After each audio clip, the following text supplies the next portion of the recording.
देहात के नेतृत्व में, एक सीओ देवबंद के नेतृत्व में, एक स्वाट की टीम और एक सर्विलांस की टीम, ये 5 टीमें लगातार सभी जगह सभी तरह से कार्य कर रही थी। इसी क्रम में फिर जांच पड़ताल करते करते तमाम साक्ष्यों के आधार पर गाड़ी और इसके अलावा जो मोबाइल से कई नंबरों पे काम किया गया उसकी डिटेल और सीसीटीवी फुटेज के आधार पर ये तथ्य निकल कर सामने आया कि ये 4 लड़के थे और ये अपनी गाड़ी में जो थे उसी गाड़ी से इन्होंने 28 तारीख को ये अपने एक मित्र के साथ मिल के मेरठ से लौटे थे और मुजफ्फरनगर होते हुए ये रोहाना टोल पर पहुँचे। वहाँ टोल पर चंद्रशेखर आज़ाद आ रहे थे, उनका काफिला था। इन्होंने पूछा कौन आ रहा है, तो लोगों ने बताया कि चंद्रशेखर आज़ाद वहाँ पर आ रहे हैं, उधर से कई समारोह में सम्मिलित होने जा रहे हैं। पूछताछ में लड़कों द्वारा बताया गया कि पिछले कुछ महीनों से जो चंद्रशेखर आज़ाद द्वारा दिल्ली और पश्चिमी यूपी में जगह जगह बयानबाजी की जा रही थी और ये लड़के कह रहे थे उस बयानबाजी से हम लोग बहुत आहत थे और उल्टी सीधी बातें बोली जा रही थी। इसीलिए अचानक इन्होंने प्लान किया कि हम लोग फायरिंग करेंगे और ये घटना करेंगे। फिर ये लोग वहीं से टोल के बाद से ही चंद्रशेखर आज़ाद की गाड़ी जो थी उनके पीछे लग गए और वो अपने एक मित्र की, अपने एक कार्यकर्ता की मदर की डेथ हुई थी, वहाँ संवेदना प्रकट करने गए थे। वहाँ से जब निकले तब इन 4 लड़कों ने उनकी गाड़ी पर फायर किया। कुल 3 राउंड फायर किए गए थे। गाड़ी जो चला रहा था वो लड़का का नाम विक्की है जो कि हरियाणा का रहने वाला है और एक विक्की जो कि देवबंद थाना क्षेत्र का रहने वाला है, रड़खंडी का, वो पीछे बैठा हुआ था। एक लड़का लविश है जो ड्राइवर के बगल में बैठा हुआ था और एक लड़का प्रशांत है जो ड्राइवर के जस्ट पीछे बैठा था। इस तरह गाड़ी में कुल 4 लड़के थे। विक्की गाड़ी चला रहा था, लविश उसके बगल में बैठा था, विक्की हरियाणा के पीछे प्रशांत बैठा हुआ था और लविश के पीछे विक्की रड़खंडी बैठा हुआ था। जो फायरिंग की गई वो पीछे के दोनों लड़कों द्वारा की गई है और ये 315 बोर के तमंचे से फायर किया गया है। जो प्रशांत ड्राइवर के पीछे बैठा था उसने 1 राउंड फायर किया है और जो लविश के पीछे बैठा था विक्की रड़खंडी, इसने 2 राउंड फायर किए हैं और चलती गाड़ी से फायरिंग की गई है। फायरिंग करने के पश्चात ये लोग वहाँ से भागे और गाड़ी में तेल ख़त्म हो गया तो एक गांव में इन्होंने गाड़ी छोड़ दी और उसके बाद गाड़ी छोड़ के ये खेतों की तरफ भागे और यहाँ से ये अपने आप को ये शिफ्ट अपने हरियाणा चले गए। हरियाणा में ये वहाँ से किसी अन्य मामले में चाह रहे थे कि किसी तरीके से कहीं हम जेल चले जाएं और पकड़े ना जाएं। लगातार सूचना प्राप्त होने पर फिर एसएसपी सहारनपुर द्वारा एक टीम तत्काल हरियाणा रवाना की गई और अंबाला में वो टीम पहुंची और वहाँ की टीम को थाने में इन्होंने अपना आमद कराई और वहाँ की टीम को साथ लिया और इन्होंने त्वरित तौर पर एक ढाबे पे इन 4 अभियुक्तों की गिरफ्तारी की और इनकी गिरफ्तारी की गई है और गिरफ्तारी करने के पश्चात इनको यहाँ लाया गया है। आज अभी इनका मेडिकल करा के माननीय न्यायालय के समक्ष प्रस्तुत किया जाएगा, उसके पश्चात अग्रिम कार्रवाई की जाएगी। विवेचना इसकी राजपत्रित अधिकारी द्वारा, एक टीम द्वारा इसकी विवेचना की जा रही है और जो भी तथ्य सामने आएंगे वो सारी चीज़ें फिर आप लोगों से हम शेयर करेंगे। इधर आ जाओ। नहीं, हथियार इनके पास मौजूद थे और इनकी पहले भी क्रिमिनल हिस्ट्री है। एक 8 लाख की लूट इनमें से कुछ के द्वारा पहले देवबंद में की जा चुकी है। 307 के मामले हैं एक व्यक्ति को गोली मारने के और इस तरह से इन पे कुछ न कुछ मुकदमे पहले के भी हैं जो कि पूरा डिटेल हमने प्रेस नोट में मेंशन कर दिया है, वो आप लोगों से हम लोग शेयर कर रहे हैं। कार भी इन्होंने तभी इनके पास पहले से थी। कार जो विक्की हरियाणा का है उसी की कार थी ये और वो कार टैक्सी के तौर पे भी चलाता है, तो वो आता जाता रहता है चारों तरफ। उसी की गाड़ी में ये 4 व्यक्ति बैठे हुए थे। इनका जो मेन मोटिव है वो केवल बयानबाजी से नाराज होकर के या मोटिव कुछ और भी था? नहीं, पूरी काफ़ी बेहद इनसे पूछताछ हुई है। पूछताछ में निकल कर आया है पूर्व में इन्होंने कई बार, इनमें कई ऐसे हैं जिनका ये कहना था पूर्व में ये चंद्रशेखर जो है उनसे ना इनकी कभी मुलाकात हुई है ना कभी देखा है उन्होंने इन्हें।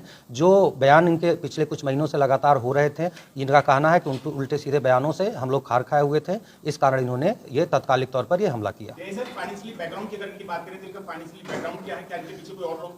नहीं, अभी तक की पूछताछ में कहीं ऐसा कोई तथ्य निकल कर नहीं आया है और इसमें से एक व्यक्ति हरियाणा का है जो टैक्सी है, वो गाड़ी चलाता है और इनमें एक अभिषेक है जो ड्राइवर के पीछे बैठा हुआ था, वो भी पूर्व में गुड़गांवा और गाजियाबाद में जॉब करता था किसी फैक्ट्री में और वो जॉब छोड़ के 1 साल पहले वापस आया।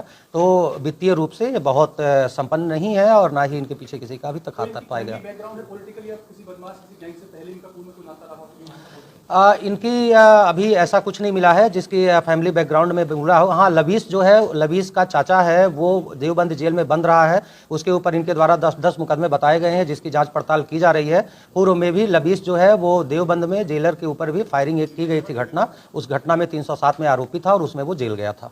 जैसे चंद्रशेखर आजाद ने आशंका जताई है कि ये राजनीतिक हमला हुआ है, उसको लेकर देखिए, राजनीतिक बयानबाजी तो हम लोग नहीं कर सकते हैं। हम लोग जो साक्ष्यों के आधार पर विवेचना है उसके तथ्य पे आपको सारी चीज़ें बता रहे हैं।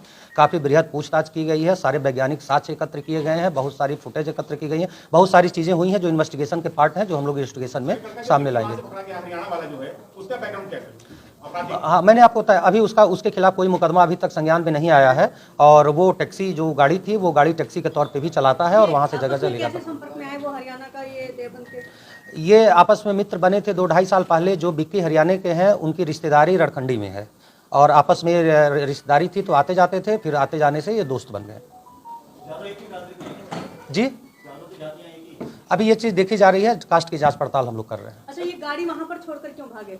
मेरा इनका तेल खत्म हो गया था गाड़ी से। जैसा कि आप लोग को बताया गया कि ये बहुत पहले प्लान नहीं था, ये अचानक प्लान हुआ था, इसलिए ये मेंटली प्रिपेयर उस चीज़ के लिए नहीं थे। गाड़ी का तेल खत्म हो गया घटना के बाद, तो गाड़ी इन्होंने वहाँ से छोड़ा और वहाँ से फिर ये फरार हुए। सचिन शेखर जी ने कहा है कि लगातार वो अधिकारी से भी कह रहे थे कि उनकी सिक्योरिटी लैप्स हो सकता है, लेकिन फिर ऐसी घटनाएं भी, तो आप मान लीजिए उनकी सिक्योरिटी लैप्स हुआ। देखिए, पुलिस सुरक्षा के लिए तत्पर है और उसी का परिणाम है तत्काल ये घटना खुली गई और उनके साथ भी सुरक्षा व्यवस्था मुहैया कराई गई है और सभी व्यक्तियों की सुरक्षा करना हमारी जिम्मेदारी है और वो हम लोग सुनिश्चित करा रहे हैं। ये इनका मकसद केवल चंद्रशेखर को डराना था या जान से मारना? जिस तरह से फायरिंग की गई है उसका उद्देश्य तो मारना ही था। अब गोली जैसे भी थी, 3 गोलियां चली थीं। एक गोली जो है वो उनकी कमर को छूते हुए निकली थी साइड से लग के, और बाकी 2 गोलियों में एक गोली पीछे शीशे पे लगी थी और एक गोली आगे नंबर प्लेट पर लगी थी। हरियाणा पुलिस का योगदान जो भी विधिक प्रक्रिया होती है कि जब भी हम कहीं जाते हैं किसी दूसरे प्रदेश में या दूसरे थाना क्षेत्र में, तो वहाँ पर हमारी टीम जीडी में एंट्री कराती है। हमारे पास भी अगर बॉम्बे या कहीं से पुलिस किसी अपराधी को पकड़ने आती है तो वहाँ एंट्री कराई गई है। एंट्री कराने के बाद उनको बताया गया, बाकी अगर कोई समस्या होती तो सहयोग लिया जाता। तो सर, हरियाणा की एसपी भी साथ में रही? हाँ, वहाँ जब हमारी टीम पहुंची है, रवानगी की है, तो उनसे बात की गई है कि आप लोग साथ रहें, और ताकि ऐसी कोई बात ना हो कि कल पे ये आरोप पुलिस पर लगे कि पुलिस ने कहीं गलत गिरफ्तारी की है या नियम संगत नहीं है। इसलिए उनको प्रॉपर बता के सारी कार्रवाई सुनिश्चित की गई है। पर्याप्त सुरक्षा बल उनको अभी उपलब्ध करा दिया गया है, आरक्षी उनके साथ सुरक्षा में लगाए गए हैं और आगे भी एक कमेटी होती है सुरक्षा की जो सभी सुरक्षा की समीक्षा करती है, LIU, तो सारे तथ्यों को भी देखा जा रहा है और उस आधार पर इसको आगे कंटिन्यू किया जाएगा। इस संबंध में DGP महोदय द्वारा जो भी टीम काम कर रही थी इसमें, उनको त्वरित 72 घंटे में इस घटना का अनावरण करने के कारण 50,000 रुपये का इनाम दिया गया है। और इसके साथ ही जो भी राजपत्रित अधिकारी SSP सहारनपुर और उनकी टीम में सारे लगे हुए थे, इन सभी को प्रशस्ति पत्र भी प्रदान किया जा रहा है। तो ये देवबंद में इनकी गाड़ी में तेल खत्म हो गया था, हरियाणा तक पहुंचे हैं, तो क्या ना किसी ने इनकी हेल्प किया है या किस तरह से लोग पहुंचे? घटना के बाद जब तेल खत्म हो गया तो वहाँ से ये भागे और ये खेतों में कुछ देर छुपे रहे। उसके बाद वहाँ से निकले और निकल के ये लोग हरियाणा अगले दिन पहुँचे हैं 29 तारीख। इन्होंने जिस हथियार से हमला किया था वो बरामद? हाँ, हथियार बरामद हो गए हैं और वो हथियार बरामद हो गए हैं, वो सील कर लिए गए हैं और उस हथियार को हम लोग फोरेंसिक साइंस लैब में भेज रहे हैं। जब उन्हें गिरफ्तार किया गया तब तो उनके पास कोई हथियार नहीं था, इन्होंने कहा कुछ चीज़ें विवेचना के विषय हैं जो डिटेल में हम आप लोग को न्यायालय से रिमांड के बाद आप लोग को और भी चीज़ें हम लोग शेयर करेंगे। 2 घटना में 2 तमंचे प्रयुक्त हुए थे 315 बोर के और 2 बरामद हुए हैं। प्रेस नोट में हमने डिटेल दे दिया है उसका, उसको आप लोग देखें, उसमें सारी चीज़ें मेंशन है। Thank you. सच की तलाश में हर वक्त रहते हैं हम बनेंगे आपकी आवाज, जनहित से जुड़ी हर वो खबर जिससे आपका सरोकार हो, सटीक और निष्पक्ष खबरों का आपको इंतजार हो, क्योंकि ना हम सत्ता के करीब रहते हैं और ना हम विपक्ष के पहरेदार हैं, ना हम झूठ को सुनते हैं और ना हम झूठ को फैलाते हैं। डंके की चोट पर हम सिर्फ सच दिखाते हैं। खबर ज्ञान तक, हर खबरों पर नजर।